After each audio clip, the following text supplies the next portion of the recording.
Hello everyone. ये इस series की चौथी वीडियो है जिसमें हम डिस्कस करेंगे सी पैक के हवाले से ग्वादर एंड बलूचिस्तान। क्या ये पाकिस्तान का लीगल हिस्सा हैं या इलीगल हिस्सा हैं। इस वीडियो की ज़रूरत इसलिए है क्योंकि जब से सी पैक का ऐलान हुआ है और उससे पहले भी ये बहुत चर्चा किया गया है कि बलूचिस्तान जो है वो पाकिस्तान गवर्नमेंट की एक इलीगल ऑक्यूपेशन है सिंस 1947। तो इन फैक्ट्स को देखने की ज़रूरत है ताकि आप लोग फ़ैसला कर सकें कि ये लीगल पार्ट है पाकिस्तान का या इलीगल पार्ट है। ये देखें, ये जो रेड में इलाका है ये है बलूचिस्तान का प्रोविंस, जिसके नॉर्थ में अफ़गानिस्तान है और वेस्ट में ईरान है। और यहाँ पर ये ग्रीन सर्कल जो है ये ग्वादर का पोर्ट है जो कि अरेबियन सी को फेस करता है पाकिस्तान के इस हिस्से में। अब देखते हैं कि ये जो बलूचिस्तान का प्रोविंस है इसके कितने हिस्से हैं। इसको समझना बड़ा ज़रूरी है। सबसे पहले इस तस्वीर में आप देखें कि बलूचिस्तान का जो नॉर्थ का हिस्सा है जो यहाँ रेड में नज़र आ रहा है, इसका नाम होता था चीफ कमिश्नर्स प्रोविंस, जो कि अंग्रेज़ों ने जब वो सब कॉन्टिनेंट पे हुकूमत करते थे तो एक सैंडमैन ट्रीटी साइन हुई थी यहाँ के लीडर्स के दरमियान और अंग्रेज़ों के दरमियान 1876 में। यहाँ की मशहूर जगह है बोलान पास, जो कि आपको तस्वीर में नज़र आ रहा है, जो कनेक्ट करती है इस चीफ कमिश्नर्स प्रोविंस को अफ़गानिस्तान से। और ये अंग्रेज़ों ने बनाया था उस ज़माने में दो पर्पसेस के लिए। एक तो ताकि उनका अफ़गानिस्तान से ट्रेड जारी रहे, और दूसरी वजह ये थी कि उनकी जो रशिया के एम्पायर के साथ जंगें चलती थीं अफ़गानिस्तान में, उसके लिए उनकी मिलिट्री की सप्लाईज़ वगैरह के लिए बोलान पास को इस्तेमाल किया जाता था। जो चीफ कमिश्नर्स का प्रोविंस था वो ख़ुद एक बफर स्टेट के तौर पर भी काम करता था ब्रिटिश इंडिया और रशिया और अफ़गानिस्तान के दरमियान। और अफ़गानिस्तान चूँकि रशिया की सैटेलाइट स्टेट थी, इसलिए ब्रिटिश को बड़ी ज़रूरत थी कि एक बफर स्टेट बीच में कायम हो। 14 अगस्त 1947 को जब पाकिस्तान वजूद में आया तो chief commissioners province automatically inherit हो गया लीगल तरीके से पाकिस्तान की हुकूमत को। इसलिए बलूचिस्तान का जो ये नॉर्दर्न पार्ट है ये तो बिल्कुल लीगल तरीके से पाकिस्तान का हिस्सा है from day one of Pakistan creation. अब देखते हैं कि जो बलूचिस्तान के नीचे के हिस्से हैं जो कि यहाँ पर आपको नज़र आ रहे हैं रेड जोन में, इसके अंदर चार बड़े बड़े इलाके हैं, उसकी डिटेल हम आपको बताते हैं। ये हैं वो चार इलाके, और इसके अंदर एक इलाका है जिसका नाम था ब्रिटिश राज के दौरान प्रिंसली स्टेट ऑफ खारान। ये इलाका ईरान के साथ लगा हुआ है, और लेकिन 14 अगस्त 1947 के 7 महीनों के बाद यानी 21 मार्च 1948 को इस इलाके ने पाकिस्तान को लीगली ज्वाइन किया।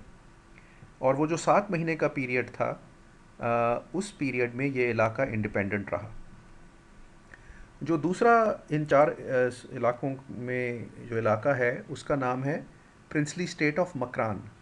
ये अगेन यहाँ लाल में आपको नज़र आ रही है, और इसका एक बॉर्डर ईरान से लगता है और दूसरा अरेबियन सी में खुलता है।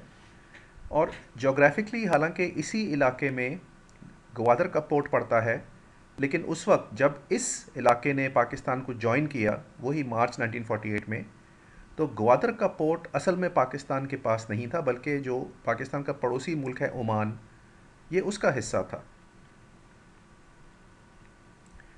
जो तीसरा बड़ा इलाका था बलूचिस्तान के साउथ के हिस्से में, वो था प्रिंसली स्टेट ऑफ लसबेला। और इस स्टेट ने भी पाकिस्तान को लीगली ज्वाइन किया 21 मार्च 1948 में। इन तीनों इलाकों ने इंस्ट्रूमेंट ऑफ एक्सेशन साइन किया, बिल्कुल वैसा ही इंस्ट्रूमेंट ऑफ एक्सेशन जो कि कश्मीर के रूलर ने इंडिया के हक़ में साइन किया था। अब जो चौथा इलाका था बलूचिस्तान के सदर्न प्रोविंसेस का, जिसका नाम था प्रिंसली स्टेट ऑफ कलात, इसने लीगली ज्वाइन किया पाकिस्तान को बाकी तीन के मुकाबले में 9 दिन के बाद। और इसकी जो एक्सेशन थी उसमें थोड़ी सी कंट्रोवर्सी है, लेकिन उसको भी देखते हैं। तो हुआ ये कि असल में पाकिस्तान के पार्टीशन से पहले, मतलब सब कॉन्टिनेंट के पार्टीशन से पहले 4 अगस्त 1947 को एक एग्रीमेंट साइन हुआ था तीन पार्टियों के दरमियान, British empire, princely state of Kalat जो कि यहाँ लाल भी नज़र आ रही है, और फ्यूचर गवर्नमेंट ऑफ पाकिस्तान जिसके लीडर मोहम्मद अली जिन्ना थे। और उसमें यह कहा गया था कि कलात स्टेट जो है वो इंडिपेंडेंट होगी ऑन 15 अगस्त 1947। फिर इसी तारीख को 4 अगस्त 1947 को एक और एग्रीमेंट साइन हुआ था जो कि स्टेट ऑफ कलात और फ्यूचर गवर्नमेंट ऑफ पाकिस्तान के दरमियान था। इसमें ब्रिटिश एम्पायर इस एग्रीमेंट का हिस्सा नहीं थी। इसके अंदर दो आर्टिकल्स बड़े इंपॉर्टेंट थे इस एग्रीमेंट में।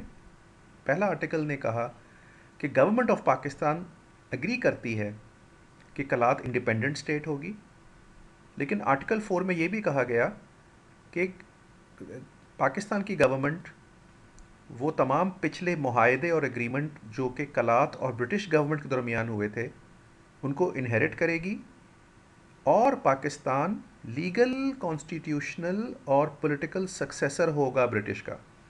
तो इस एग्रीमेंट के तहत पाकिस्तान का कुछ लीगल क्लेम रह भी गया स्टेट ऑफ कलात के ऊपर, हालांकि एट द सेम टाइम कलात की स्टेट इंडिपेंडेंट मानी गई।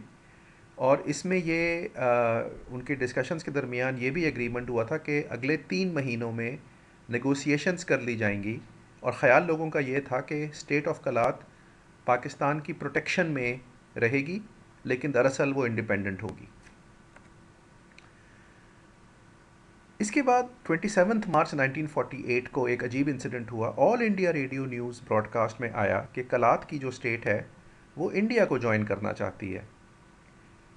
ये अजीब व गरीब ख़बर थी क्योंकि जो 4 अगस्त 1947 के एग्रीमेंट्स थे उसमें तो ये बात कभी नहीं कही गई थी। इसलिए जो पाकिस्तान की गवर्नमेंट थी उसको डाउट पड़ गया कि यहाँ पे शायद कोई सियासत या गड़बड़ होने जा रही है। वैसे भी याद रखें कि इंडिया पाकिस्तान की इसी किस्म के एक्सेशन के मसले पे कश्मीर की जंग चल रही थी। हालांकि जवाहरलाल नेहरू ने बाद में अपोलोजाइज़ किया और ये कहा कि ये ब्रॉडकास्ट गलती से की गई है ऑल इंडिया रेडियो की तरफ से, लेकिन डाउट्स पैदा हो गए थे गवर्नमेंट ऑफ पाकिस्तान के जहनों में। इसलिए गवर्नमेंट ऑफ पाकिस्तान ने मिलिट्री एक्शन इनिशिएट किया। और ये भी कहते हैं कि जो ब्रिटिश थे उन्होंने पाकिस्तान को इनकरेज किया कि वो मिलिट्री के ज़रिए स्टेट ऑफ कलात को अब्ज़ॉर्ब कर ले। उसकी वजह ये थी कि उनको फ़िक्र थी कि अगर स्टेट ऑफ कलात को इंडिपेंडेंट छोड़ेंगे तो या तो ये इंडिया के कब्ज़े में चली जाएगी या ये रशिया के कब्ज़े में चली जाएगी अफ़गानिस्तान के थ्रू, और फिर पाकिस्तान के वजूद को ख़तरा हो सकता है। इसलिए जब मिलिट्री भेजी गई तो जो रूलर था कलात का, जो कि खान ऑफ कलात था, जिसने 4 अगस्त 1947 को ये सारे एग्रीमेंट्स किए थे, उसने इंस्ट्रूमेंट ऑफ एक्सेशन पर साइन कर दिया। इसलिए लीगली ख़ान ऑफ कलात ने कलात को पाकिस्तान को जॉइन करवा दिया। हालांकि उसके अपने लोग और उसकी जो पार्लियामेंट के अंदर जो लोग थे वहाँ पे इख्तिलाफात थे, लेकिन from a legal point of view, जिस तरह इंडिया कहता है कि कश्मीर के रूलर ने इंस्ट्रूमेंट ऑफ एक्सेशन साइन किया, हालांकि वहाँ पे भी ये पता नहीं है कि लोग उस राज्य के साथ थे या नहीं, तो लीगल बेसिस के तौर पर ये एक्सेशन हो गई। और उसके बाद हालांकि जो खान ऑफ कलात का छोटा भाई था उसने एक रिवोल्ट भी किया पाकिस्तान की गवर्नमेंट के साथ, उसने जंग करने की कोशिश की, लेकिन उसको उस जंग में शिकस्त हुई। और हालांकि उसने अफ़गानिस्तान से मदद मांगी, अफ़गानिस्तान ने उसकी मदद नहीं की और वो जंग में शिकस्ता हुआ। और इसलिए अगर वो जंग में कामयाब होता तो शायद वो अपने इलाके को आज़ाद करवा देता, लेकिन वो करवा नहीं सका। तो ये है लीगल पोजीशन स्टेट ऑफ कलात की, जिसके बाद ये हम कह सकते हैं कि बलूचिस्तान के सारे हिस्से जो हैं वो 30 मार्च 1948 तक पाकिस्तान का लीगल हिस्सा बन चुके थे।